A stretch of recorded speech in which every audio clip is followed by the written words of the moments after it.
നമ്മുടെ പൊതുവിദ്യാലയങ്ങൾ തുറക്കുന്ന ഒരു സാഹചര്യമാണല്ലോ ഇപ്പോൾ. കുട്ടികളെ സ്കൂളിലേക്ക് പറഞ്ഞയക്കുന്നതുമായി ബന്ധപ്പെട്ടുകൊണ്ട് രക്ഷിതാക്കൾ ഒരുപാട് കാര്യങ്ങൾ ശ്രദ്ധിക്കേണ്ടതുണ്ട്. ഈ സ്കൂൾ തുറക്കുന്ന വേളയിൽ രക്ഷിതാക്കൾ കുട്ടികളുടെ അധ്യയനവുമായി ബന്ധപ്പെട്ട് ശ്രദ്ധിക്കേണ്ട കാര്യങ്ങൾ എന്തൊക്കെയാണെന്നൊന്ന് വിശദീകരിക്കാമോ? രക്ഷിതാക്കളെ സംബന്ധിച്ചിടത്തോളം ഏറ്റവും കൂടുതൽ ശ്രദ്ധ വേണ്ട ഒരു സന്ദർഭമാണ് വിദ്യാലയങ്ങൾ തുറക്കുന്നതിന് മുമ്പുള്ള ഏതാനും ദിവസങ്ങൾ. അതിലൊരുപാട് കാര്യങ്ങളുണ്ട്.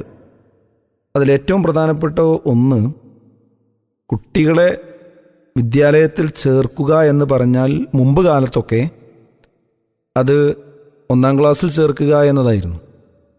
ഇപ്പോൾ ഇത് മാറി 1-ാം ക്ലാസ്സിന് മുമ്പ് തന്നെ ഒരുപാട് കോഴ്സുകളും സ്ഥാപനങ്ങളും കുട്ടികളെ കാത്തിരിക്കുകയാണ്. അതുകൊണ്ട് തന്നെ ഏത് വയസ്സിൽ കുട്ടിയെ ചേർക്കണം എന്നത് തന്നെ ഒരു നിശ്ചയമില്ലാത്തൊരവസ്ഥയുണ്ട് ഇപ്പോൾ. പണ്ട് കാലത്ത് സ്കൂളിൽ ചേർക്കാൻ താല്പര്യം ഉണ്ടായിരുന്നില്ല.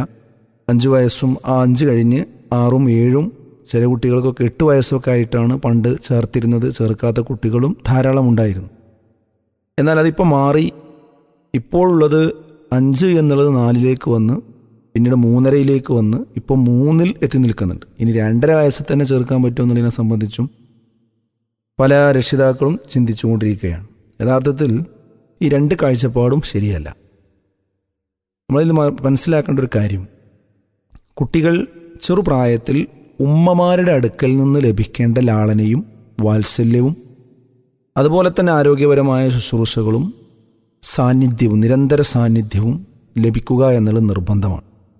അത് മാറ്റിവെച്ചുകൊണ്ട് ആ പ്രായം കുട്ടികളെ ഉമ്മയിൽ നിന്ന് പറിച്ചെടുത്തുകൊണ്ട് എവിടെയെങ്കിലും കൊണ്ടുപോയി ആക്കുക എന്നത് കുട്ടികളുടെ മാനസികമായും ശാരീരികമായും എല്ലാം അവരെ പ്രതികൂലമായി ബാധിക്കുമെന്നുള്ള കാര്യത്തിൽ യാതൊരു സംശയവുമില്ല. അതുകൊണ്ട് കുട്ടികളെ ചേർക്കേണ്ടത് അവർക്ക് എങ്ങനെയായിരുന്നാലും 1-ാം ക്ലാസ്സിന് മുമ്പ് ഒരു സംവിധാനത്തിൽ ചേർക്കുന്നത് നല്ലതാണ്. കുട്ടിക്കൊരു പരിചയവും ഒക്കെ ലഭിക്കുന്നതിന് നല്ലതാണ്. ഒരു പ്രീ പ്രൈമറി വിദ്യാഭ്യാസം, അതായത് 1-ന് മുമ്പുള്ള ഒരു LKG UKG പോലെയുള്ള, അല്ലെങ്കിൽ അതുമായി ബന്ധപ്പെട്ട് ഇപ്പോൾ പൊതുവിദ്യാലയങ്ങളിലൊക്കെ ആരംഭിച്ചിട്ടുള്ള സംവിധാനങ്ങളുണ്ട്. അത്തരമൊരു ക്ലാസ്സിൽ കൊണ്ടുപോയി ആക്കാം. പക്ഷെ അത് വളരെ നേരത്തെ ആകാതിരിക്കുക എന്നത് ഒന്ന് ശ്രദ്ധിക്കണം. അതോടൊപ്പം തന്നെ ആ കുട്ടികളോട് ഒരു ഫ്രീ ആയ ഒരു ഇടപെടലാണ് ആവശ്യം. അപൂർവം ചില രക്ഷിതാക്കളെങ്കിലും ആ LKGയിൽ കൊണ്ടുപോയി ചേർക്കുന്നതോടുകൂടി തന്നെ അനാവശ്യമായ സ്ട്രെസ്സ് പലപ്പോഴും നൽകാറുണ്ട്.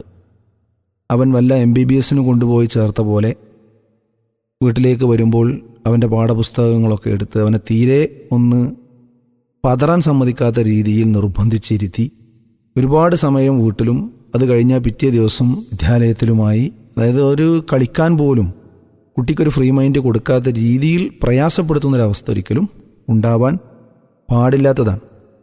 എന്നാൽ ആ സമയത്ത് അവർ അല്പം ഫ്രീ ആക്കിയിടുകയും അവരുടെ കൈ എഴുതി ശരിയാകാനും അതുമായി ബന്ധപ്പെട്ട സംഗതികൾക്കൊക്കെ പ്രാധാന്യം കൊടുക്കുക. അല്പം പാട്ടും അതുപോലെ തന്നെ മതപരമായ പ്രാർത്ഥനയും കാര്യങ്ങളും ഒക്കെ അത്യാവശ്യ കാര്യങ്ങൾ എന്നതിലപ്പുറം ഒരു സ്ട്രെസ്സ് കൊടുക്കാതിരിക്കുക എന്നത് ആണെന്ന്. അപ്പോൾ ഒരു കാര്യം വയസ്സാണ്, ചേർക്കുന്ന സമയമാണ്. അതിൽ ഈ ഒരു കാര്യം നമ്മൾ ശ്രദ്ധിക്കുന്നത് നന്നാകുമെന്നാണ് ഒന്ന് എനിക്ക് സൂചിപ്പിക്കാനുള്ളത്. പീസ് റേഡിയോ സ്നേഹക്കൂട് പരിപാടിയിൽ നിന്നുള്ള പ്രസക്ത ഭാഗങ്ങളാണ് നിങ്ങൾ ഇപ്പോൾ കേട്ടത്. ജീവിതത്തിൽ പ്രയാസങ്ങളും സങ്കടങ്ങളും ഉണ്ടാകാത്ത ഒരാളുമുണ്ടാവാനിടയില്ല. എന്നാൽ സങ്കടങ്ങൾ പങ്കുവെക്കാനും പരിഹാരം നിർദ്ദേശിക്കാനും ആരെങ്കിലുമുണ്ടെങ്കിൽ എന്തൊരാശ്വാസമായിരിക്കും. നമ്മേക്കാൾ കൂടുതൽ കഷ്ടപ്പെടുന്നവർ ഉണ്ടെന്നറിയുമ്പോൾ നമ്മുടെ വിഷമങ്ങൾ പലതും നിസ്സാരമായും തോന്നാം. സങ്കടങ്ങൾ പങ്കുവെക്കപ്പെടുമ്പോഴേ പാതി വിഷമം പരിഹരിക്കപ്പെട്ടുവെന്ന ആശ്വാസം വന്നുചേരും. പക്ഷേ അതിന് പറ്റിയ ഒരത്താണി കിട്ടുന്നില്ല എന്നതായിരിക്കും നിങ്ങളുടെ പ്രശ്നം. വിഷമിക്കേണ്ട, പീസ് റേഡിയോ നിങ്ങൾക്കൊപ്പമുണ്ട്. ഗൂഗിൾ പ്ലേ സ്റ്റോറിൽ നിന്നും പീസ് റേഡിയോ ആപ്പ് ഡൗൺലോഡ് ചെയ്യൂ. ഫീഡ്ബാക്ക് ഓപ്ഷൻ വഴി കമന്റ് ചെയ്യൂ.